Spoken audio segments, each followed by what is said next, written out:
In this video, I'm going to kind of do a tutorial, kind of like a walkthrough of this Minuet in G minor by Bach. It's Minuet number 1 of a suite, and I believe the number on that is 822. So I'm going to be walking you through this piece. I'm going to be showing you note by note, finger by finger, what to play and how to play this piece. And actually what's kind of cool is it's actually like the easiest piece in the book. If I were setting up this book, I probably would have put this as being the first one in the book because it's so easy. It's actually a little bit easier than the first piece in the book, which was the very famous Minuet in G major. They probably put that there because it is a bit more of a fun piece to play and it's a lot more famous than this one, but this one is actually easier to play than the very first one in this book, which, in case you're wondering, is First Lessons in Bach, and this book is actually from like 1890, which is kind of fun.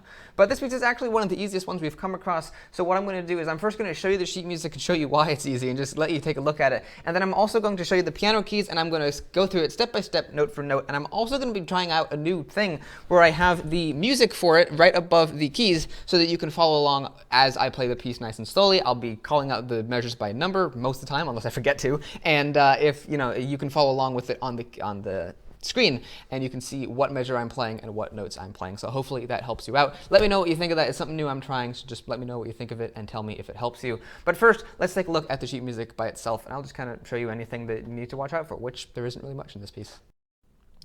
So let's take a look here at the sheet music for the Minuet in G minor. And a couple of things we're going to want to take a look at here is, first of all, the little subtitle here that says, A Study in Legato Playing. And if we take a look at the first line, as well as pretty much the entire piece, the entire song is legato. It's a rather slow piece. It's a very smoothly flowing piece. And so there's not going to be a lot of disconnection between the notes. Legato basically means to play the notes very smoothly, very connectedly. And so as you can see, this whole section of the music has a big slur over it. This rest of the line has one. This whole section here has the slur over it, and this section here has one too. So the entire first line is supposed to be legato, and in the second line, which is down here, you can just barely see the top of it, there's only 6 notes that are not legato technically in the entire piece, and I'll talk about those when we get down to the second line. But you can see the first whole line is legato. Now, another thing I wanted to mention here is the metronome speed. Now, the metronome speed can vary from version to version, and I have a couple of different versions of this book, First Lessons in Bach. One of them is older, from like the 1850s, and this one is from the 1890s. And in the 1850s version, they say to play this piece even slower than 120. They say to play it around quarter notes being equal to 100, which feels very slow, and it feels almost like you're practicing the piece and you're not ready to perform it. Playing it at 100 seems very slow. 120 is a speed that more people tend to play it at, and it's a much more enjoyable speed to play the piece. So that's about how fast I'm going to be playing it in the performance, which you can go check out. It's another video on my channel if you want to. And that is the speed that I usually think of the piece as being in. So if your version has something different, then just kind of follow whatever you really want to. It doesn't really matter.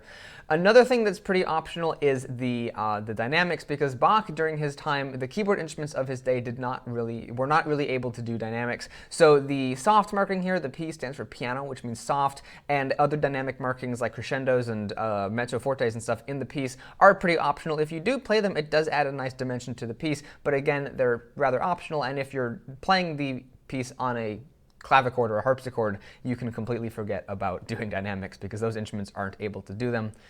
Quickly, before we move on to the next couple of lines, if we take a look here, over here, we've got your standard clefs. We've got treble clef and bass clef, so everything's normal there. We've also got 2 flats, so we have B flat and E flat, and in this piece, we're in the key of G minor, and we also have a time signature here of 3/4, which means 3 notes per measure, with the quarter note getting the beat, and as you can see, we have 3 quarter notes in this measure, 3 quarter notes in that measure, and so on and so forth.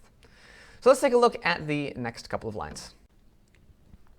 So here are the second line as well as the third line of the piece. So let's just take a quick look at this. As you can see here, we have a repeat sign in the middle of the piece. So what this means is when you get done playing the first section of the piece, these are the last 2 measures of the first section, you can go back to the beginning of the piece, which is going to be up here off screen, and play through that whole first section again, and then once you get to this measure again, you can go on to the next section and just play that through to the end because there's no repeat sign at the end of this piece. Now here are the 6 notes that we have that are technically not legato. As you can see, they have a dot over them, which normally means to play them staccato, but in this case, they also have like a second little slur over them, which means to play them portato. It's a kind of a different variation of staccato, and instead of kind of like briefly playing the notes and making them very disconnected, what you want to do is it's kind of like a more mild version of staccato. That's kind of what portato is. You want to just kind of play them gently, leave some extra space in between the notes, and make sure they do sound disconnected, but don't make them sound abrupt and really short the way staccato usually is. And if you go listen to the performance video on this, you will hear me play those notes as portato instead of legato, which the whole rest of the piece is. We've got some more dynamic markings, and as you can see, aside from the 6 notes that are portato, everything else in the second line here is legato. The third line here of the piece is also the same way. We've got lots and lots of legato notes. Here's one that's actually technically not legato as well, so maybe that's 7 notes that aren't legato in the piece. But pretty much everything in the piece, as you can see, is legato, so it is indeed a study in legato playing. The piece is really straightforward. There's actually not even a single chord that you play at once. It's a very, very simple piece. As you can see, you're only playing 2 notes at a time, 1 note in each hand, so it's very simple. Let's just take a quick look at the very last measure, which is also very last line, which is also quite straightforward. So here is the last line of the piece. As you can see, it's really straightforward. There's nothing crazy going on. We have a diminuendo here, which again, the dynamics in this piece are really rather optional. We also have a few accidentals. We've got some F sharps going on. We've had a few of those earlier in the piece. I didn't really mention them though, because we've already had accidentals before, and we're probably pretty familiar with them by now. But that's about it. The sheet music here is really simple. So let me walk you through the piece and show you how it's supposed to be played. So let's take a look here at the first line of this minuet. Now, as you can see, I'm trying out something new here where I have the actual line of the sheet music here in front of me on the music desk so that hopefully you can follow along and it will make it a bit easier, because if I don't have the sheet music and I'm playing it along super slowly and breaking it all down and showing you what fingers to put on what notes, it can get disorienting. So I figured I'd number the measures like they will do professionally sometimes, and I will just kind of walk you through the sheet music and label off the measures. So what we're going to do is going to start off with the first note of measure 1, which is going to be right over here, as you can see. So we're going to want to put our thumb on G in the right hand, as we can put our second finger here on B flat, and we're going to want to play those together. Then in the left hand, we're going to want to put our thumb on A, as we put our second finger on A in the right hand. Then we're going to want to put our third finger on the B flat up here in the right hand, as we put our second finger on G, just like that. And that is measure 1. So let's go on to measure 2.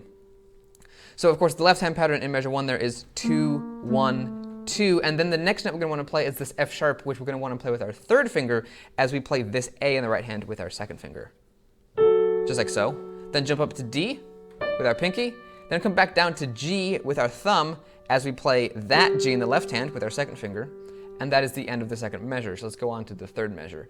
Now this here is something that I don't think we've actually talked about yet, and it's called a tie, and it looks a lot like a slur. As you can see here, for example, over these measures, we have this really long curved line saying to play all of these notes connectedly and smoothly, and the tie looks kind of like a smaller version of that, but as you can see, the tie is connecting 2 notes that are the same note. As you can see, they're both G. So what this means is when you play this G, of course, you play it, and then instead of playing it again here, you just hold it for this note's value. So since that is a quarter note, you're going to want to hold it for the length of the note above it, and then once you come to here, you will play the notes again. So starting off with the second measure and then going into the third measure will sound like this. Don't play that G, just hold it underneath of that A that you're going to want to play with your second finger. So after that A, we're going to want to move up to D again, as we play this F sharp with our third finger here. Play E natural, then play C and F sharp, and then we're going to want to play D with our pinky in the left hand. Just like that. Then we can play B flat in our right hand with our middle finger, as we play this G with our thumb. Play A, play B flat, play C. I'm in the fourth measure now, I forgot to announce that. As we play this C, we're going to want to play this D at the same time here, just like that. And then the last note of the fourth measure is going to be this B flat again with this G in the left hand, just like that. So let's go on to the fifth measure now. Now the fifth measure goes like this, where we play this B flat with our second finger as we play this G with our thumb, like this. And this actually will sound a lot like the first measure of the piece. We then play A and A. We play G and B, that's B flat of course. Then we're going to want to play A and F sharp, go up to D, and then play 2 Gs. And this time we're going to want to play this G with our thumb. So that is the end of the first line, but before we move on to the second line, I wanted to talk a little bit about the fingering that can be used in these two measures in the left hand to make it a little bit easier. Now, since this piece is relatively slowly, playing these notes here with your third finger, fourth, third, and fifth, like I did just a minute ago, isn't that big of an issue, but it can be a little bit awkward feeling because those fingers are kind of like your weaker fingers. They're not as coordinated as your first three are going to be, and so it can be a little bit strange to play that. So instead of doing that fingering, you can instead alter the fingering in the previous measure to get something a bit different. So if I start here on the second measure, which we're going to want to play with A and F sharp.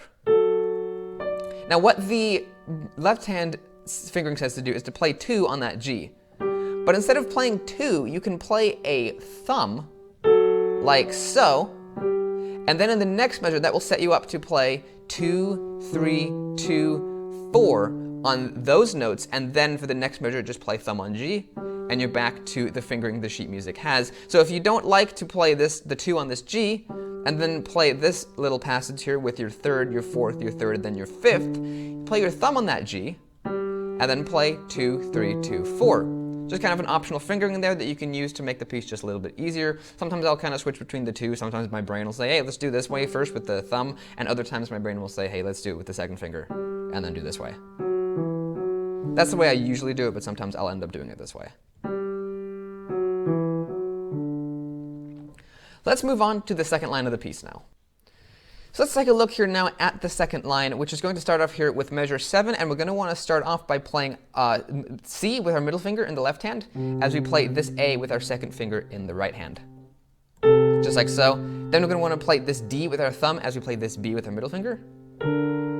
Play C and A, play B flat and G, cross our second finger over to F sharp, play that A in the left hand with your fourth finger, and then play this G with your third finger as you play this G with your pinky. Just like that. You could also play your thumb on this G up here in the right hand if you wanted to instead of middle finger. It really doesn't matter. You could do this with your right hand, or you could do this. Really doesn't matter. Playing the middle finger does kind of set you up a little bit better for going into measure number 9, but you could also play your thumb there if you really wanted to, since it was already pretty much there. The reason playing your middle finger would set you up better for moving on to number 9 is because we play this B flat in the right hand with your fourth finger, which, while that stretch is a little bit unusual, it is a little bit more natural than going from thumb to fourth finger on that B flat, because you might end up overshooting it or just wanting to play with a different finger there. Playing the third finger on that G in measure number 8 is a good idea, but you could play thumb if you wanted to. So measure number 9 is going to go like this, where we're going to want to play this B flat with our fourth finger as we play this G with our thumb. Then play the same B flat with your middle finger as you play this F. In the left hand, we're basically just walking right down the scale, so then we're going to want to play the same B flat with our second finger as we play E flat. Play the same B flat as we tuck our thumb under to D. Same B flat as we go to C. And notice I'm changing my finger on that B flat every time. Now we're playing 2 B flats, the right hand on second finger, the left hand on our middle finger.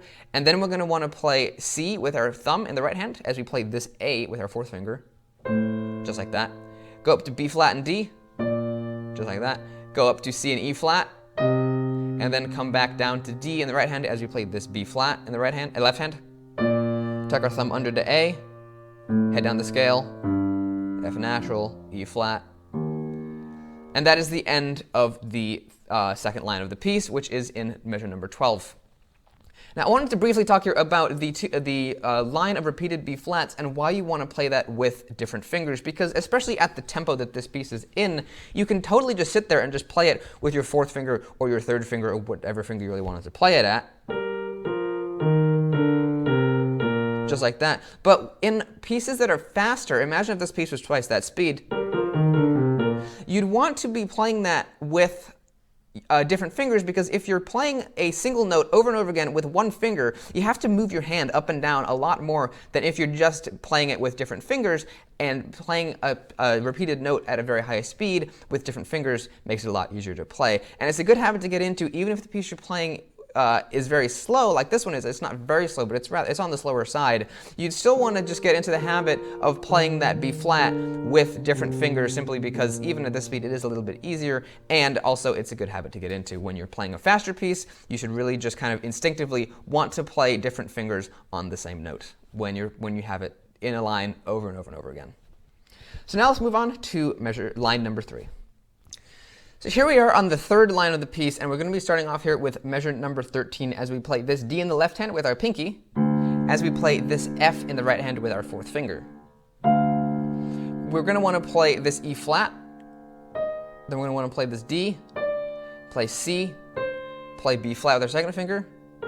Now we're going to want to go back up to F as we play this D in the left hand an octave higher than the one we're already playing with our thumb, like so. Play that same little passage again in the right hand. Now jump up to G in the right hand as we play this E flat with our second finger, just like so. And then we're going to walk down the scale in both hands, play D and F, play C and E flat, play B flat and D, just like so, play A and C, and then we're going to want to go up in the left hand back to B flat as we go down to B flat in the right hand. So we're going to be playing 2 B flats here in measure 16. I kind of forgot to announce the measure there for a little bit, but now we're in measure 16 with the 2 B flats. In measure 17, we're going to want to play G and B flat, G in the right hand with our thumb and B flat in the left hand with our second finger. Play A and A together, just like that. Play G and B flat, as you can see, in the left hand with our second finger and in the right hand with our middle finger. And then we're going to want to play F sharp and A in measure 18, go up to D again, and then go back down to G. Now at this speed, and when I was announcing the notes, these last 2 measures might not have sounded familiar, but perhaps they did for some of you. So if you pay attention, those 2 measures and the rest of the piece until the very end of the piece are actually the exact same as the entire first section of the piece. Remember that first line we looked at, which I believe was measures 1 through 6, and then the next 2 after that on the second line? From here on out, from measure 17 to the end of the piece, measure 24, from here on out to the rest of the piece is exactly the same as that first section of the piece. So that means that this next part of the piece is going to be very, very easy, and in fact that section repeats 3 times in the piece, because like I said, you play that first section through twice, and then you come to that same exact order of notes again at the end of the piece. But what I'm going to do is I'm going to get the last line of the sheet music out, and I will just kind of walk you through that once again, just to show you it again. So let's take a look here at the very last line of the piece, which, as I said, is exactly the same as the first section of the piece. So we're going to look at this measure here, number 19, which, as you might notice, looks very familiar. We have that tied G that we had before, and we also have that F sharp accidental. So we're going to want to play measure 19, starting off with our second finger on this A, go up to D as we play this F sharp with our third finger. I'm just going to kind of play this one through, because we already talked about it, and just give you an idea of how it sounds.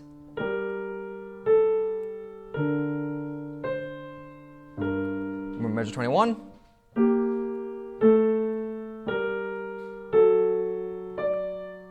That was measure 22, and here's measure 23. Measure 24. So that is the whole piece all the way through, played for you, and that was just when I walked you through the piece, measure by measure, note by note. But now what I'm going to do is actually play the piece all the way through at a very slow speed, kind of like I did that last line, but I'm going to play the entire piece all the way through. So hopefully you guys can get an understanding of how it will sound very, very slow. And if you want, you can even play along with it. So let's check that out. So now I'm going to play the piece all the way through at a very slow speed, and hopefully you guys will find this to be helpful.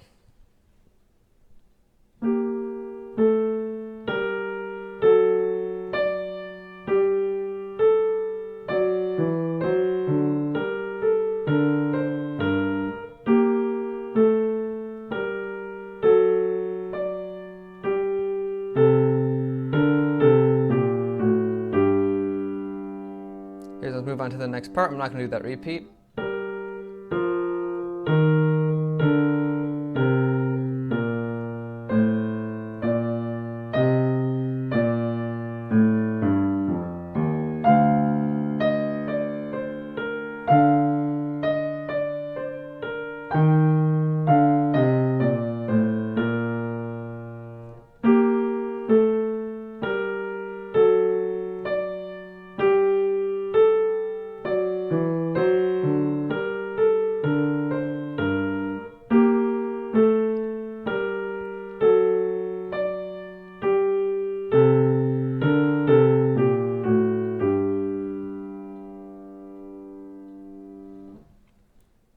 So that was the piece played all the way through. Again, I didn't do that repeat of the first section there just because it would kind of take a bit of a longer time and it might drag on kind of the video and the piece. The video is already pretty long, but hopefully you guys found that helpful. If you wanted to play along with that, you're totally welcome to, and rewind the video and just play along with it, because that can often help. And just even if just listening to the piece played through at a really slow tempo will help you kind of comprehend the piece and kind of understand that, okay, when I'm playing it at home, I'm practicing it right because it sounds like it does in the video. Hopefully maybe that will help you, and I really hope it helps you. So there we go. That is the Minuet number 6 in this book, and there we go. That's the whole thing. So hopefully you enjoyed that walk through of the Minuet in G minor, number 822. I really hope that you guys enjoyed it and you found it helpful. I've noticed that a lot of you guys seem to really be enjoying this tutorial series, particularly the performance half of it, but also many of you are following along the tutorial series and going through them and learning all of these pieces. So I'm so glad that I'm able to help you guys. Thank you very much for watching this video, and if you found it helpful and you liked it, make sure to go ahead and give the video a like, and if you want to, you can even subscribe. And if you do hit the subscribe button, make sure to also hit the notification bell to be informed of all of my future uploads, whether you like watching the tutorials and the performance of cool Bach pieces, or you like seeing my reviews of really awesome keyboard instruments like pianos, organs, harpsichords, and all kinds of cool instruments like that. Whatever video you like, make sure to hit that notification bell if you want to be informed of those uploads. And if you do all that, thank you very much, and I'll see you in the next video. Goodbye.